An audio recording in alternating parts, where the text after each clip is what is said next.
Salamat ah. Ang laki ng tulong mo. Bakit natapos ko ang project? Actually, halos ikaw lang ang gumawa eh. Wala nga naman. Nanlibre ka naman, no? Balita ko, biology daw yung course mo. Paano ka nakapunta sa the office? Mahabang kwento. Iniwasan mo lang ikwento eh.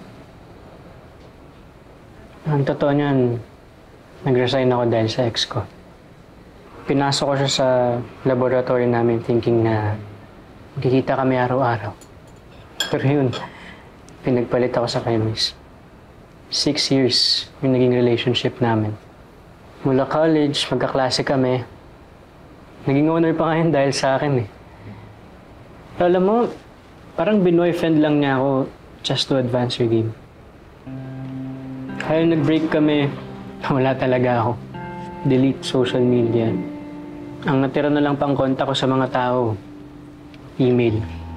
So, ano ka nalaman yun sa the office? Kasi nung nag-resign ako, gusto ko muna magpahinga sa buyer-related work. Tapos nakita ko hiring in the office. Sabi ko, magaling naman ako mag-edit eh. Editor kasi ako nung college. Nag-apply ako. Yabang. Hindi naman. Hindi mo ba namimiss yung dati mong trabaho? Namimiss. Gusto kong bumalik pero ayokong ma-remind yung sa ex ko. Bakit mo hahayaang diktahan ng buhay mo sa nangyari sa ex mo? Kung gusto mo balikan ng dati mong trabaho, edi balikan mo. Baka manghinayang ka pa sa ulit pag di mo ginawa. Ewan?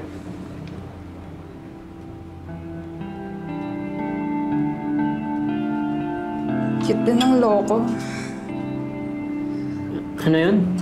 Wala. Wala yun? Wala.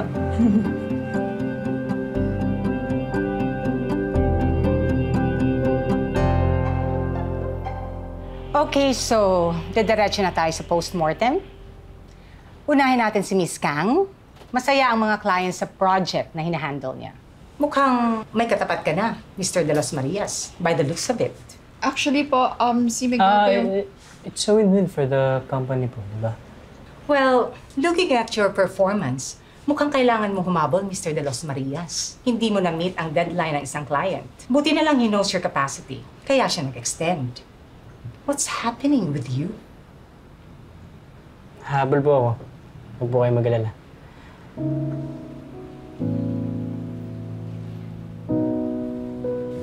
Guilty ako, miss.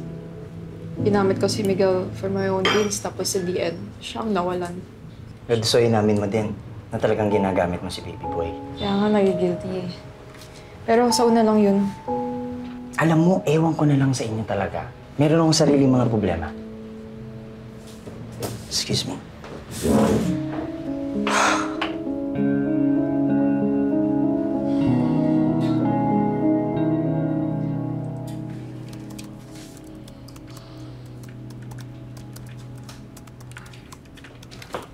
Sis, uwi na ako ah.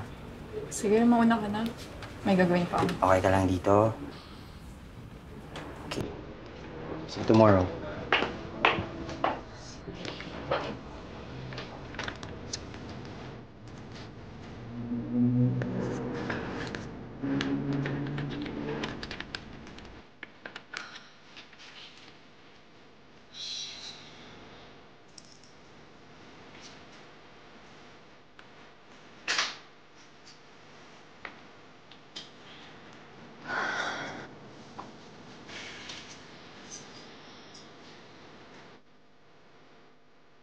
Sorry, Miguel. Sorry talaga.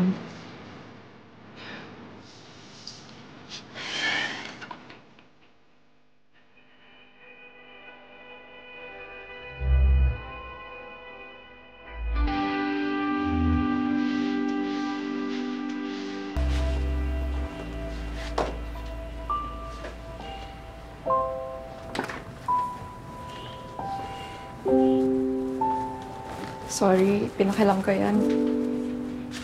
Okay. Sorry sa kakatulong mo sa akin.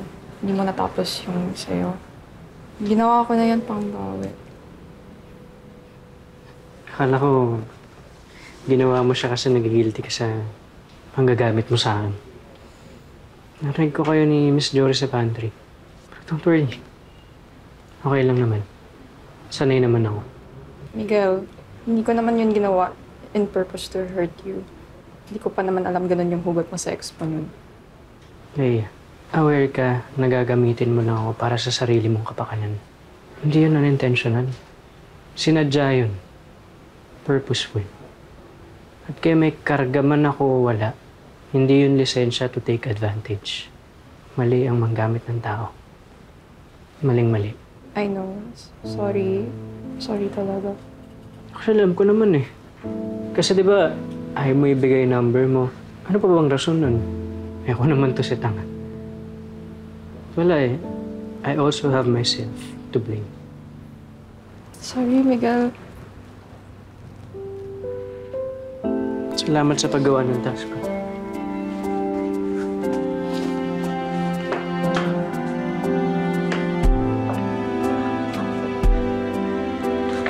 Anong drama nun?